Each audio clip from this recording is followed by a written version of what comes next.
Indonesia U20 di Piala Asia U20 2023, pertahanan, keberanian, dan teknik dasar.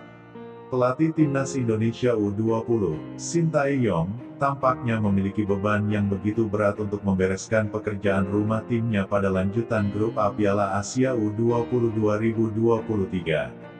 Bahkan, bukan tidak mungkin pekerjaan rumah ini akan terus masuk dalam catatan evaluasi Sintayong pasca penampilan Timnas Indonesia U20 di Piala Asia U20 2023.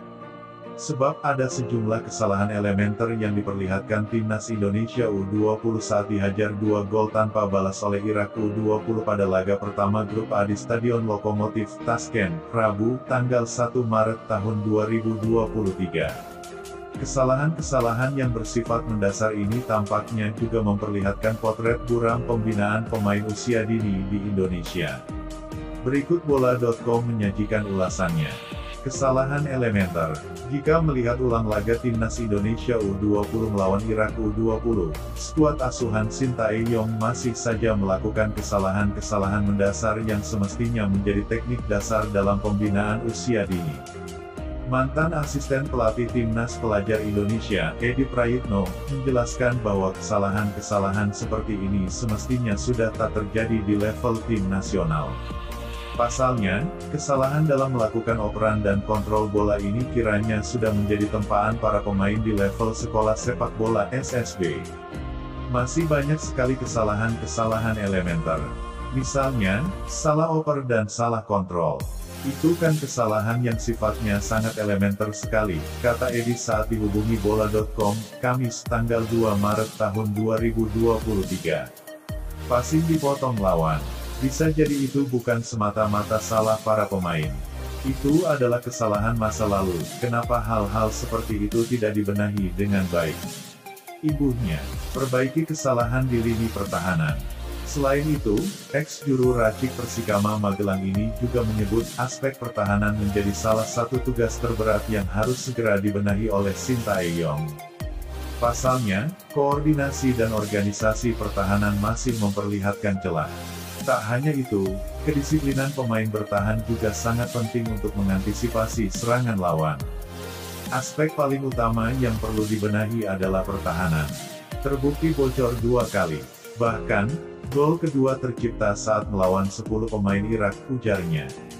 Pertahanan butuh dibenahi bagaimana koordinasi dan organisasinya.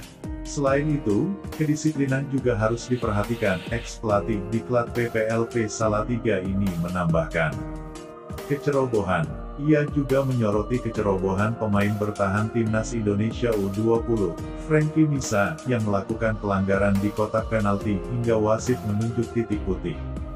Meskipun akhirnya penalti tersebut gagal dieksekusi dengan baik oleh pemain lawan, hal-hal seperti ini semestinya sudah tak kembali diulang skuad Garuda Nusantara. 2 gol itu juga tercipta karena adanya kesalahan. Kalau tidak ada kesalahan dalam bertahan, hampir tidak mungkin bisa kebobolan, tuturnya. Dalam sepak bola itu, jika tidak melakukan kesalahan dalam bertahan, tidak mungkin ada gol. Salah satu kesalahan yang nyaris berbuah gol ialah pelanggaran yang berbuah penalti. Keberanian mengambil keputusan. Untuk aspek ofensif, Timnas Indonesia U20 juga diminta untuk lebih berani dalam mengambil keputusan, terutama saat hendak melepaskan tembakan ke gawang lawan. Menurutnya, semakin banyak pemain melakukan percobaan, kemungkinan upaya tersebut menghasilkan gol akan semakin besar. Keberanian menembak bola ke gawang lawan juga harus ditingkatkan. Karena kalau tidak banyak syuting, kemungkinan terciptanya gol pasti juga kecil, katanya. Tembakan jarak jauh. Tembakan jarak jauh juga disebut menjadi kunci untuk memecah kebuntuan.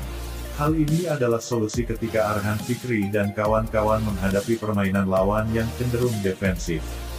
Sebab tembakan jarak jauh sebetulnya tak hanya bersifat spekulatif, tetapi juga memiliki kans merepotkan penjaga gawang lawan yang pandangannya kurang ideal. Dari laga kemarin, kita bisa melihat Irak begitu bermain dengan 10 pemain langsung turun semua untuk bertahan. Momen inilah yang membutuhkan syuting dari jarak jauh, ujarnya. Karena, syuting jarak jauh itu akan menyulitkan kiper. Yang pertama, mungkin kiper lawan tidak akan menyangka. Yang kedua, pandangan kiper bisa jadi tidak melihat bola karena tertutup pemain-pemain di depannya, lanjutnya. Itu saja yang dapat kami sampaikan. Jika ada salah kata mohon dimaafkan, karena kesalahan datang dari saya pribadi, yang tak luput dari salah dan dosa.